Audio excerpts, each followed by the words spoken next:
Greetings, my fellow freedom loving sovereign thinkers. This is LL3's newest podcast. My name is Craig, transmitting from the beautiful swampy mangroves of South Florida.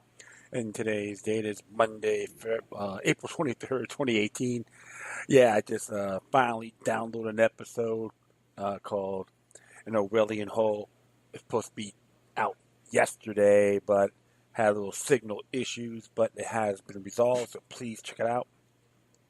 I posted on all my social media sites, which I address after when the show is almost done. And yeah, it's pretty cool things. Pretty cool stuff.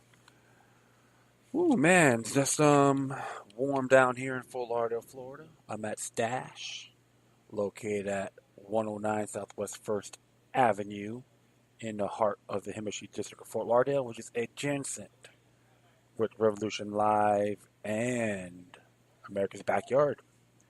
Little coffee shop in the day and the little liquor den. Nice little setup. Call it the Speakeasy facility. Cool little, has a lot of character. Pretty historical, I would say, to be very sincere. So, yeah, just checking a few areas. What's been happening. Of course, there's a bombing that happened in Yemen. It was at a wedding. How astute. The U.S. tax dollars at work. God bless the empire. If it's Syria, then we'll condemn. You know how that goes. I like using sarcasm because it's not, I'll be screaming on top of my lungs to be very sincere, which I'm good about it. I don't really go ape and so forth. Even though some of my past episodes I may get a little bit emotional or have passion. But I'm not going to trying to go overzealous or digress, which I have my moments as well as a human element, and boldly admit it. So it's interesting because a lot of stuff has been roaming around, and there's times we forget a few things. So I like to thank Truth in Media for sharing this. Came out yesterday to be exact, and this is mainly about the whole, remember the Debbie Wasserman Schultz, Erman Awan scandal? Yeah. It's, right now, it looks like they've been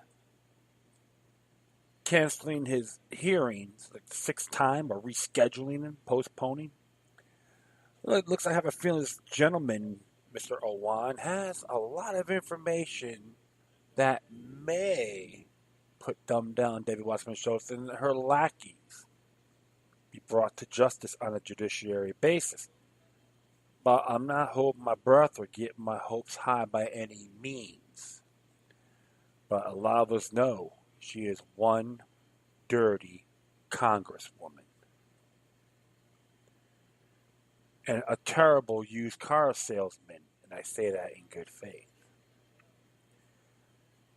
A freedom-hating sap based on her actions. However, this came from the Daily Caller. Came out yesterday. I thank Ben Swan and Truth and Media for putting this out. And Daily Caller is the original site. And it says here, Trump is right. A Pakistani mystery man has documents Wasserman Schultz didn't want prosecutors to see. Came out late last night, 6:42 p.m. This is by Luke Roseg, the investigative reporter, which he's been on top of this from the very beginning. And like I said, like every site has its pros and cons, but this one here has a lot of interest, great merit, because even the folks that have the so-called quote progressive views, including gentlemen like H.A. Goodman, is really wants to see this be brought to justice, and a lot of Bernie Sanders supporters as well, which I can't blame them. I will align with them on this cause, but has to be done on principle. Okay, so let's read what it has to say here. A key, if undercovered, aspect of the Pakistani mystery man story is that Erman Awan, the Pakistani-born IT aide of former DNC head Debbie Wasserman Schultz, took a laptop with username Rep DWS after he was banned from House Computer Network for unauthorized access to data and then left it in a phone booth with a letter to prosecutors. Really? Like let's make a deal here. On Friday, President Trump tweeted, "Just heard the campaign was sued by the obstructionist Democrats. This can be good news that we will now counter for the DNC server and that they refuse to give to the FBI. David Wasserman Schultz server and documents held by the Pakistani mystery man and Clinton emails. Trump appears to have accurately identified a key issue with the Pakistani mystery man that comes straight from court documents. Lawyers for Pakistani-born Erman Awan currently have a copy of the contents of the laptop with the username RepDWS. Wasserman Schultz wanted to block prosecutors from seeing what was on it. Arman's lawyers have attempted to set up a situation where it's up to Erman whether prosecutors can see the laptop, claiming attorney-client privilege. Other analysts say the laptop should be fair game for review. It's interesting about that because if she's considered a representative, okay, Rep DWS, technically as a, quote, servant, unquote, that should be transparent. And even with the attorney-client privilege, you have to look at that too, because remember, it happened with Trump's attorney as well, with Mike Cohen. But we'll get to see how far this goes, all right? I'm just going to continue on here. Each twist has increased the intrigue. On February 2nd, 2017, Erman was banned from the House computer network for making unauthorized access to congressional data, according to the House Inspector General. This happened not long after the Wasserman Schultz was fired from the DNC after the cyber breach, yet she refused to fire Erman or even put him on paid leave, claiming that an IT aide didn't need to access the internet to do his job. Wasserman Schultz's refusal to fire him meant he had continued physical access to congressional office buildings, even though all of his other part-time employers fired him, and he knew he was on an ongoing criminal investigation.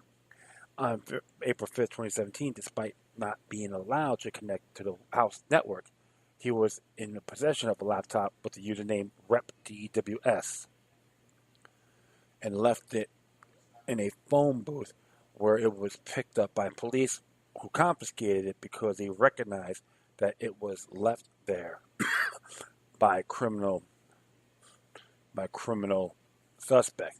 Let that sink in. A Pakistani ITA who has just been fired by all his other employers for being a suspected hacker left a laptop with the username RepDWS in a phone booth. The laptop was replaced next to the letters to prosecutors, where it said is not publicly known. The cache of documents also included copies of A1's ID, which ensured that police tied the laptop to a criminal suspect and seized it as evidence rather than returning it as lost property, and a note that said attorney-client privilege, which put the laptop into legal limbo. Hey, so Mr. Mueller, can you explain this crap to me? If you do it to one person, you can't do it to her. It proves one thing, sir. You're just a hypocrite. Ha ha! Michael Moore syndrome. Ba ba ba. Right? It is not clear whether the laptop was left out of carelessness or was potentially stolen and possibly planned for police to find. It was left in the booth photo to the right, which highly specific and sensitive materials. It may have been left there late at night. Building staff called police at 12:21 a.m. to report an unattended bag in the phone booth on the second floor. Amran's attorney said in court it was snatched by police while he stepped out of the phone booth to search for a better reception. What occurred is a backpack from my client was found. He was trying to get a better signal. There was a note that said attorney-client privilege in a hard drive. Going later, conflicting account saying in an email he wasn't there late at night. This is just false. The phone booth is in the Rayburn House office building. Wasserman Schultz's office is in Longworth, a different building. Interesting, right? And it says here what happened next adds to the mystery. I may 2017, Wasserman Schultz used a hearing on the Capitol Police's budget to threaten Police Chief Matthews R. Verderosa with consequences if he didn't return what she characterized as a member equipment. And remember, it's been all over the internet on this particular um, footage. Okay, suffering the consequences. So was she trying to be the little like little Princess Wasserman Schultz, with bowing down to Queen Hillary Clinton on this matter? But so we're just gonna proceed here. She repeatedly asked whether it was a member or a staffer who was under investigation, saying it was a member's equipment. Police shouldn't be able to take it unless the member was under investigation. A member of the Committee on Appropriations, Legislative Branch Subcommittee, she she has a significant influence over Capitol Police's budget. Well, I'm sorry to hear about that. Who's gonna be? Who gets inspired by this woman? Good grief! It's like totally Twilight Zone. Queen Princess Bizarro, Watchman Schultz, right? When that didn't work, she escalated the raising prospect of rearranging the Capitol Police's entire board to prevent Vanderosa from being a voting member, and laminated that not all the board members were subject to oversight by her committee. Oh, she has something to hide, right? Questioning Vanderosa's boss, Sergeant of Arms Paul Irving, she said, "We have we have had jurisdictional issues and challenging time conducting oversight because of the structure of the Capitol Police Board, and there being an audible line rather than a direct line to us in terms of being able to hold the board accountable." I like to I like to know, Sergeant, if you think we should be looking at restructuring the way the board makes decisions so that we can establish a more direct line of accountability. And at the end of the day, the chief doesn't have a decision-making role. Wasserman Schultz continues. She sounds like one desperate woman, right? Good grief. Like, hey, you know what's funny about this? That's why I just call her dumbed down Debbie Wasserman Schultz. Because look, think about this. It's just so odd. And she's a constitutional illiterate, okay? She proudly breaches her oath of office since she's been in there. And BP, you want me to respect her? Come on. I've seen her speak. I've seen her spoke at the City Hall in Fort Lauderdale in reference to the Affordable Care Act, which is nothing more than this baseless propaganda, 900-page debacle, and she got real defensive about it. Come on. Folks got to start reading instead of listening to these clowns. She also used campaign funds to hire an attorney to keep the laptop out of prosecutors' hands. Ooh, can we say campaign fraud? Or money laundering? It wasn't just any lawyer. It was Bill Pittard, who until months prior been working as an acting general counsel of the House of Representatives, a position of responsibilities that include deciding what to turn over to the executive branch pursuant to legal activity. In August, after Erman's arrest at Dulles Airport, Watchman Schultz changed her tune, saying, "That was not my laptop. I never seen that laptop. I don't know what's on that laptop." She said it was Erman's laptop, Amron's laptop, but purchased using taxpayers' funds from her office. "Hi, I'm dumbed down Debbie Watchman Schultz. I have the Mitt Romney syndrome. I love flip-flopping. Does that turn you on?" She said Erman's due process rights has inspired her demeanor during the Capitol Police exchange and a length to which she sent to shield a laptop. She said she was no longer seeking to block prosecutors from looking at the laptop. But by then, Amron had taken up the same quest. In September, prosecutors turned over a copy of the government laptop to Amron, even though he had been banned from the House network because he was viewed as a threat. In October, Amron's attorney, Chris Gowen, a former aide to Hillary Clinton, look at this, birds of the feather flock together, right? Said in court that Amron was invoking attorney-client privilege on the laptop, and that they feel very strongly that the hard drive was not to be able to be used as evidence. Okay, so it's exceptional, right? If you and I do it, just throw the book at us. Dear Mr. Page, Enclosed, please find forensic image of the hard drive, which was recovered from the Longworth House office building on April 6, 2017, and a forensic image of the laptop computer, which was seized from your client at the time of his arrest. Also enclosed, please find copies of materials from the notebook and laptop bag, which was also recovered from the Longworth House office building on April 6, 2017. Please let us know if you have any questions or concerns. Sincerely, Channing D. Phillips, U.S. Attorney. Prosecutors gave Amron a copy of the laptop found in the phone booth, federal court records. That seemed to set up a situation where Amron was shielding the laptop that Wasserman Schultz had initially not wanted examined, but where it would be within the powers to drop the objection. That's significant because House sources have said that Democrats aren't cooperating with Amron's prosecution and raised questions about whether he was on leverage over them. Former U.S. Attorney Andrew McCarthy questioned that attorney-client privilege applies to the laptop at all, saying, if I give my lawyer my bank records and ask him if they show evidence of a crime on bank records, do not become attorney-client privilege. And if it's stuck a sign on my bank records that said attorney-client privilege documents, that would not make them attorney-client privilege documents. Interesting there, huh? Pretty cute, right? Absolutely. So we could just, do a little homework here. Now let's go on. Wasserman Schultz has declined to answer questions about the laptop, but given that it was a government equipment that, as she noticed previously, belongs to her, she might be able to explicitly give permission to prosecutors to look at it. In particular, if Amron wasn't authorized to have the laptop, it could be more difficult to invoke privilege on it. Wasserman Schultz's brother is an assistant U.S. attorney at the same office as after handling the case, and he has tweeted dismissively about it. Who the hell cares? Rather than simply swatting down the claim and using what McCarthy said is the universal employed solution to such a dilemma, using a taint team to go through the laptop and isolate specific files that are communications to Amron's lawyer. Prosecutors have delayed the court hearing 5 times, telling the judge repeatedly the government has been in discussions with counsel for the defendants regarding complex discovery issues and other legal issues in this case.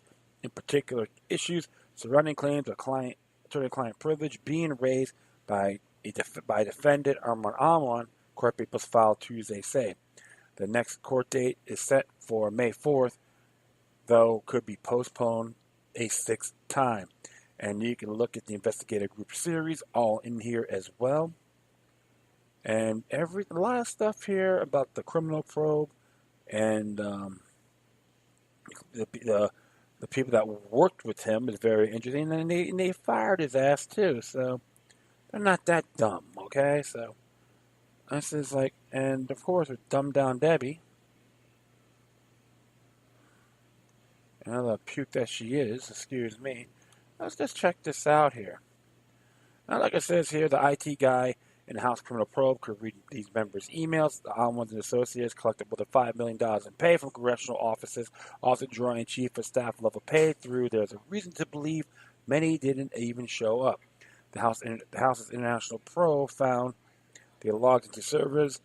They had no affiliation with users' name, covered their tracks, and persisted even after being fired. The money is broken down by year, congressional office and family member paid. Amron, Abed, Jamal Awan, and Hani Elvi, Natalia Silva, Will Abbas, Hasbid Rana, and Muhammad Awan. And you got a bunch of guys here. And how much he got paid. You can look at this. You look at this up yourself, and it's just so amazing. Even these Debbie Wasserman Schultz and stuff, Kendrick Meek, as well. Now, mostly Debbie Wasserman Schultz, but a lot of folks are not too crazy about the man. Ron Klein, I remember him. He was Rahm Emanuel. Yeah, okay. So there's a big list here of all the folks he worked with. And got a lot of money, too. Hey, Ted Deutsch. Knucklehead. Hates free speech, right? freedom hater. I claim to be Jewish. Shoot. Mother China always say, Jew name only. All these posers, yeah? But yeah, man, some of the folks here got rid of him, but Debbie Wasserman Schultz held him on his coattail. So, yeah, a lot of people got to start really looking at the bigger picture here, my friends. So, you can look at all that up, but like this, it is very disturbing because if Debbie Wasserman Schultz, I believe, has a lot of dirt on herself. Don't want to see it be exposed. But the truth of the matter is, just look at her voting record. She blows. One corrupt individual based on her actions. Even with Amran, he's still innocent to proven guilty. It looks like he made some deals. Knows a lot that even Watchman Schultz and a few others are very concerned. Let the chips fall, my friends. And if there's enough knowledge that it's really that affects the interests of the American people, any crimes committed by her needs to be prosecuted, to have to take it to a grand jury, and everything that be done with judicial due process. Very interesting indeed. And that will be right back. Okay, so next one I'll be hearing here. This is more from the Democratic related material. This is from the Gahoing Journal, came out yesterday. And this is written by a gentleman named Tedros Fikre. Hopefully, Fikr. Hopefully I pronounced his name correctly. And this is entitled Democratic National Shapa. DNC files a lawsuit against Truth. I just love that title. In case if you have been wondering, the C in DNC stands for Chapa, considering their latest gambit to call the National Democratic Committee out of touch is a most severe understatement. I write this in light of the DNC's decision to file a lawsuit against Trump, Russia, and WikiLeaks last Friday for interfering in the 2016 election. When I first heard the news, I had to check my calendar to make sure it was not April Fool's Day. You know. After I breathed a sigh of relief, I wasn't caught in a never-ending cycle of April's. First is like Bill Murray on Groundhog's Day. I then thought perhaps the article in question was written by the sharp minds at The Onion. It suddenly dawned on me that what I was reading was not satire, nor was it breaking news prank. The frauds at the DNC are actually suing everyone and their mama in their quest to preserve the integrity of our elections as they overlook the cheaters in the mirror. Consider the breathtaking fact the DNC is suing WikiLeaks for revealing their trade secrets. In other words, the Democratic National Committee's stance is that WikiLeaks' journalistic tenacity and daring to expose the Democratic Party pervasive nepotism is actionable. You can't make this stuff up. By the way, if you want to know why I refer to them as the Democrat Party, is because I refuse giving the party of neoliberals an adjective that they don't deserve. There is nothing democratic about them. As Ralph Nader once noted, the only difference between Democratic and Republican parties is their velocities, with which their knees hit the floor when corporations knock on their door. That's the only difference. And second thought, the C in DNC stands for Calgon. Because the Democrats live in a bubble bigger than Donald Trump's pathological ego.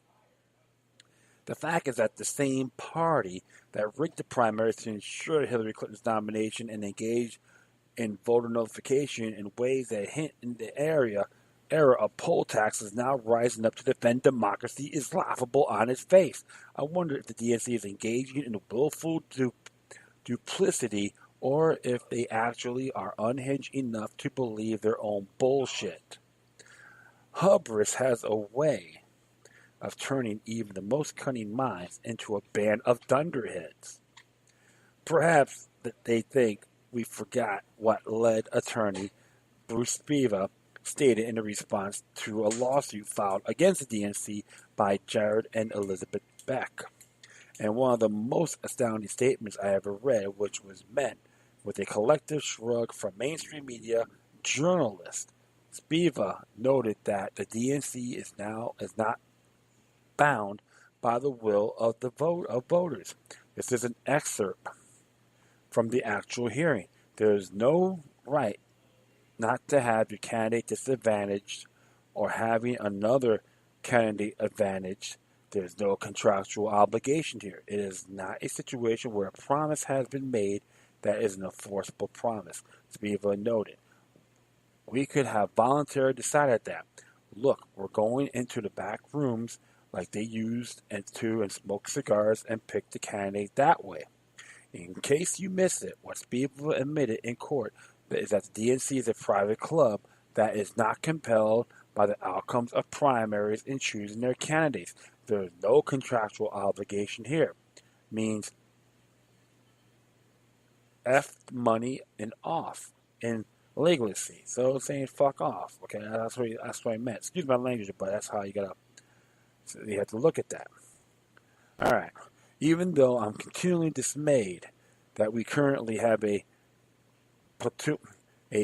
petulant juvenile with the maturity of a fetus in the White House, I am nevertheless thankful for the sham of an election that took place in 2016. Finally, the mask came off. Outside of political dead-enders who refuse to put down the red Kool-Aid, most Americans now know that our elections are no better than the fixed contests that are put on by tin pot dictators in developing nations. The incontrovertible truth is that our elections are a joke. American democracy has been an insidious production meant to give the public pretense of representation when we have none of it. Both parties collude to manufacture consent by pretending to be responsive to public concerns. They hold town halls, partake in debates, and submit their names on ballots. All of it is nothing but a show. But behind the scenes, the people, they are answering to all the aristocracy who are controlling our nation's policies by weaponizing their wealth. The voice of the 57 million people who voted 2 years ago were rendered meaningless by dark money that has hijacked our government. Citizens United. Our government. Citizens United has indentured citizens. We are being governed without consent. The 2016 elections, which headlined two candidates less desired than herpes, was proof of the citizenry and impotence and determined domestic and international policies. There's a tweet for that. There is a reason why more than 70% of Americans who can otherwise vote refuse to do so. I used to think sloth and or ignorance were sources of people's decisions to abstain from ballot boxes. Now that I've removed the blinders of partisanship from any eyes, I have stepped back enough to assess our politics. I realize that our high rate of voter non-participation is grounded in rational decisions and that the delusion belongs to those who vote for either Democrat or Republicans. A vast majority of Americans have awoken to the fraudulence of our governance and would rather get back a message by a grizzly bear before they partake in a kabuki dance of irrelevance. A ballot restricted to equally malicious parties is not a democracy but a tyranny of false choices. Democrats and Republicans are engaging in racketeering in ways that make Al Capone look like a Boy Scout. This is some good stuff. I gotta give this guy credit, man, regardless if you agree with his political views or not. But I like this so far. And it says here, given this reality, would you think the DNC would keep their mouth shut instead of inviting further public scrutiny into the mafia-inspired practices? Leave it to the party that gave us NAFTA, the rise of the rise of the mega prison industrial complex, and the first bank president to audaciously proclaim their intention to protect the integrity of our elections, even as they actively conspire, strength to monopolize our democracy. They might as well be pressing charges against the truth itself. This is time tested public relations ploy. When they can't discredit the message, charlatans always attack the messenger. The DNC filing a lawsuit against Trump is akin to Jeffrey Dahmer condemning Michael Vick for animal cruelty. The only way Democrats' legal actions make sense as if they are suing others for rigging elections by citing patent infringement. We have entered in a political twilight zone where up is down, war is peace, and Democrats are defenders of democracy. This lawsuit will most likely be laughed out of court, but nonetheless illuminating. Instead of cleaning up their homes and addressing their continued obscuration, obsequiousness to Wall Street, as they screwed over their constituents, they would rather file frivolous lawsuits and grandstand in order to raise yet more money from stepping stones who Democrats insultingly refer to as their base. Somewhere in Chappaqua, Clinton is cackling while Obama is counting his Tubmans as he licks Richard Branson's boots. Maya Angelou once warned, when people show you who they are, believe them. Bruce Beaver showed us who the Democrats are. Please believe them. There's a hashtag on here too. And the video on here as well. Neo-Dixiecrats versus Grand Old Polocrats. Hashtag nullification. And it says here, I like what it says here, a little quote. There are three things in the world that deserve no mercy, hypocrisy, fraud, and tyranny. Frederick William Robertson. I gotta give this gentleman credit, man. He's, like I said, you don't have to agree with everything on his politics, but he's seeing the same thing. It's a dog and pony show, and a lot of us been addressing this for a very long time. And George Washington warned us about it in his farewell address about how political parties are dangerous to our young republic. And another thing you have to look for, you have to see too, is centralization, especially when they start political campaigns, like in the time with Andrew Jackson when he ran for president. Look what's been happening since that time. Everyone's looking for one person, the president, to have this magic lamp theory. It's from both sides, whether you're Democrat or Republican, okay? And the fact is, you got these members in these parties are pro-tyranny, pro-big government, pro-military-industrial complex. They bend over for the banks. They're bend over Bobs for the New World Order and Barbies as well, just to give you those examples.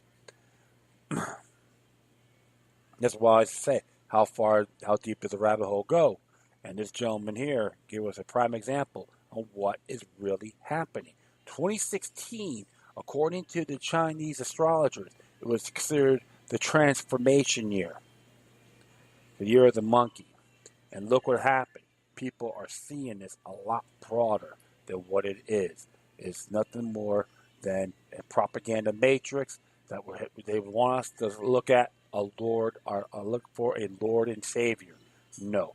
All, like we said, electoral ambassador. That's what a president is supposed to be originally. This is why I tell folks this. Focus on the local level and state level. Not go to Washington, D.C. for everything. That's been a mistake. They've been conditioning us like Pavlov's dogs. Has to be that way. And you can say, the hell with them. Because the fact is this, my friends, our rights are natural born. We don't need them. They need us. We could, if everyone stopped paying their taxes, the big tax revolt. What in a period of time? What would happen? What would happen? Something you gotta think about. And if just every state in the union start producing their own money, gold and silver coins, guaranteed under Article 1, Section 10 of the U.S. Constitution, what would happen? Especially with the Federal Reserve. We're under fiat money too. So all these steps is being happening. Doesn't matter what side of the paradigm you're on. Be a be a be a critical thinker. Be your own leader. Don't be part of the herd conformity. Friends don't let friends follow the herd or flock. These individuals aren't your gods or goddesses or great shepherds. So I like this hashtag, Democrat National Chupa. That is an awesome, that's a really cool hashtag. So definitely want to add that to my memo because something I'm inspired by. So hey, that's how you gotta look at it, my friends. One of those things. Okay, I'm gonna do one more. Actually, I'm gonna do one more segment, and I'll be right back. All right, so I'm gonna do one more here, and this is very disturbing. It's pertaining what's happening in Great Britain. This came from Daily Mail online. It's titled "Social Service Chief is one of three politicians exposed as pedophiles as Telford child sex grooming scandal grows." And really not too very annoying, but very angers me as well. Don't get me wrong, but came out yesterday, and this is by Phoebe Southworth for Mail Online. As it says here, a social services chief is among three politicians exposed as pedophiles as the Telford grooming scandal continues to spiral. The shocking revelation comes just a week after authorities in the Shropshire town voted to commission an independent inquiry into child abuse after years of inaction. Up to 1,000 children are feared to have been groomed and abused by predominantly Asian pedophile gangs. Victim Lucy Lowe was murdered. 16 was murdered by her abuser, who set fire to her house in 2000. The blaze also killed her sister and mother. She had been made pregnant by the same man when she was 14. Now it has emerged the former county councilor Graham Bold groomed a 15-year-old boy in the early 1980s after meeting him at a church group. The 60-year-old is the third politician to be exposed as a convicted child sex offender in the West Midlands town. Bold chaired Shropshire County Council Social Service Department from 1993 to 1998. He admitted he became attracted to the boy he abused when they shared a sauna after a game of squash. Bald was arrested in October 2000 and admitted 2 incident assaults on the boy. He stood down after 18 years as counselor, but he avoided a jail sentence and was handed 12 months community rehabilitation order at Wolverhampton Crown Court in 2001. Oh, how nice, how sweet, right? Please. Anglican vicar and former counselor Reverend Michael Keane, 78, assaulted the same boy also during the 1980s. He had previously sat on the West Mercia Police Forces Board. Keane was jailed for 15 months in July 2001 for 2 indecent assaults following a trial at Wolverhampton Crown Court. A clergyman who was ordained in 1973 no longer lived in Telford. There's a video about Telford says she tried to commit suicide over abuse. You see the video on that. It's 3 to 9 seconds long. Interesting. Piers Morgan's here. How nice. Let's check this out.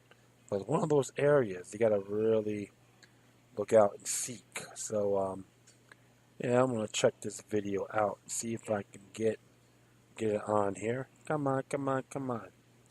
In a childhood diary, the boy described Keene as an aggressive and manipulator and believes he colluded with Ball to stop him reporting the abuse the Mirror reported.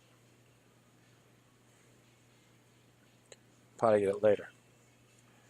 In a childhood diary, the boy described Keene as an aggressor and a manipulator and believes he colluded with Bold to stop him.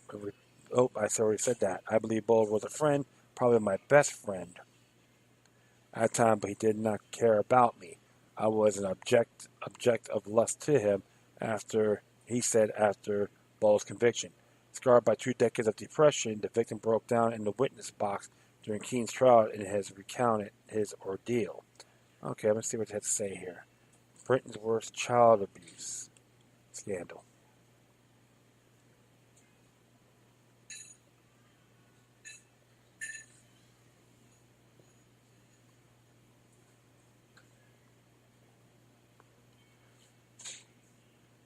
Shoot.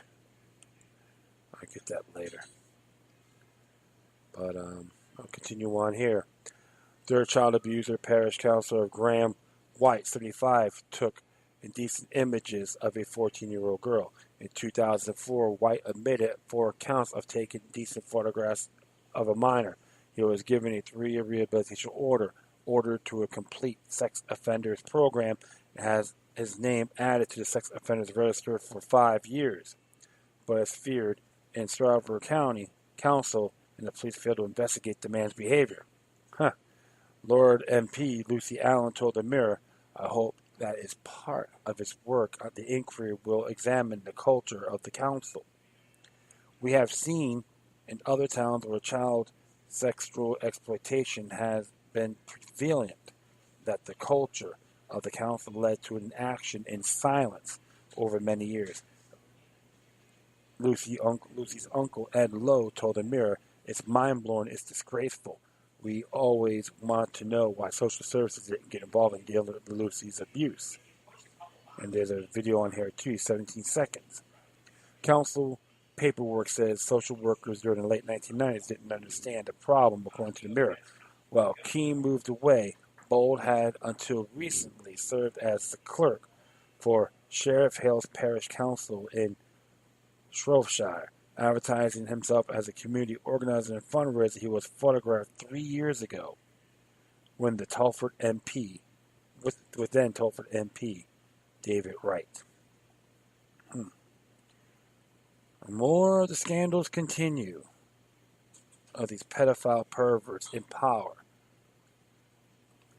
along the governments of Great Britain. But this is just an example. This is just one example. It's happening around the world, my friends. This is pretty damn sick. I'm being nice. That's the kind of people you want in power. You got folks out there who want to trust the government. And this is stuff they do. I know I repeat myself to people hear my show. Government and Latin's control of the mind. These individuals are enemy towards humanity. No ends, ifs, or buts. Abusing innocent kids, children.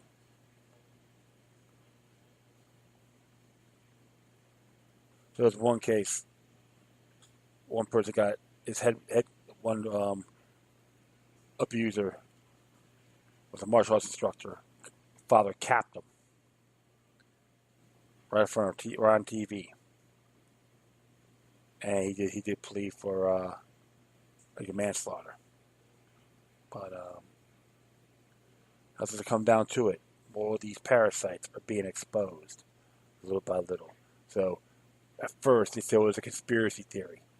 Not anymore. And David Icke will attest to that as well. All right, folks, I'd like to thank everyone for listening. Plus, feel free to download and share through your social media networks. If you got any questions, comments, or you want to send me something that's interesting, man, I want to check out. Whatever you do, please address the correspondence with decorum. You can hit me on Facebook, Twitter, Google+, Spreaker, iHeartRadio, Tumblr, YouTube, Freedoms Network, which they do need donations. That'd be great if you support them. Minds.com, FutureNet.club, Patreon.com/Look 3 eyes if you want to be a donor, or you can hit me at gab.ai, which is a more free speech version of Twitter. Furthermore, you can email me at lookyluck3@gmail.com, or to crypt it once, especially for a Proton Mail account, lookyluck03@protonmail.com. All right, my friends, I thank everyone for your time, but always remember that demoniac resistance is healthy for the soul and can liberate humanity. Until next time, take care of yourselves, keep on spreading love, and may your guardian spirits be with you.